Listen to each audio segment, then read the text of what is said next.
Oh, yeah. Well, we are in front of NBC Studios, the Today Show.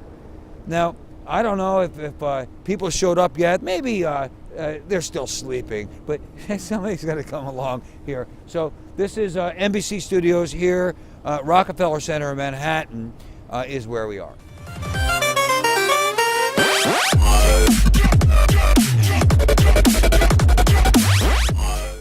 And just so we're clear, this is I don't know if you just saw my breath, but this is the third day of spring. I'm out here in a winter hat and a winter coat. Al Gore was here once, I don't know, 15 years ago, screaming and yelling about global warming, and it turned out it was the coldest day in 100 years in New York City. Somebody up there has a sense of humor. There's a lot of squawking out here about Donald Trump. In many quarters, people squawking, yelling loud, including plenty of Republicans. I have real issues with this president when it comes to, say, the budget. There are certain elements of that budget that I think we should all be saying, hey, wait a minute, what's going on here? And nobody is supposed to just be lock, stock, and barrel like, oh, I love Trump! Whoa, whoa, whoa.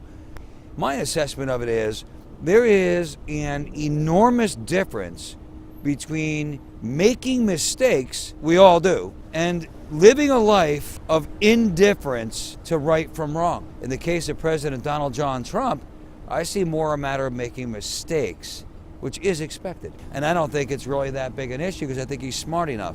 Anybody who can create enormous business enterprises has got some acumen, and he's surrounded himself with some really bright people. Now, there are a few of those I got real issues with too. Now, I see the leaders of the Democratic Party of our era.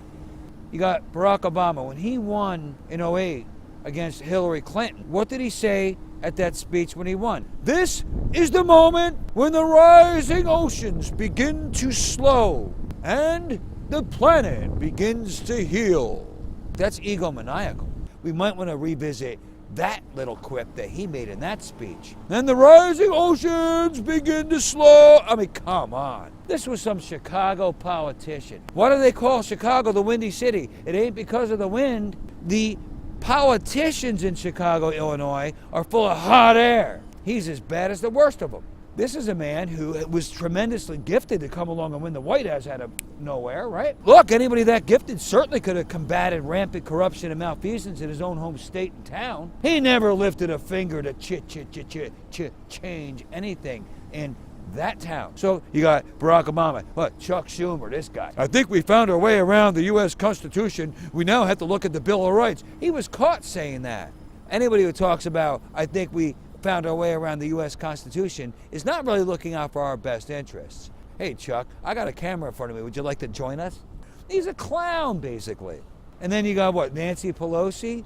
This horrible little spoiled diva in charge of decorum in that chamber for a while, huh? Pseudo-intellectual, I think, circles around Nancy Pelosi. And by the way, I'm not smart enough to be third or fourth in line to be president of the United States of America. Harry Reid was in there for a good while. So it was Obama, Pelosi, Reid. Harry Reid was a sniveling, snickering little man. Hey, Mormons, I got a question for you. Was he an enemy within? Oh, but he did lots for the Mormon mission. Okay, and Al Capone set up a lot of soup kitchens, too. That's the leading Democrats of our time. Obama, Pelosi, Reid, Schumer, I can go on and on and on and on and on. That's one of two parties of the two-party system of the greatest country in human history. Good Democrats, take your party back. This isn't what you signed up for, and you know it. Until tomorrow, you know what I got to say. It's keep the proper perspective.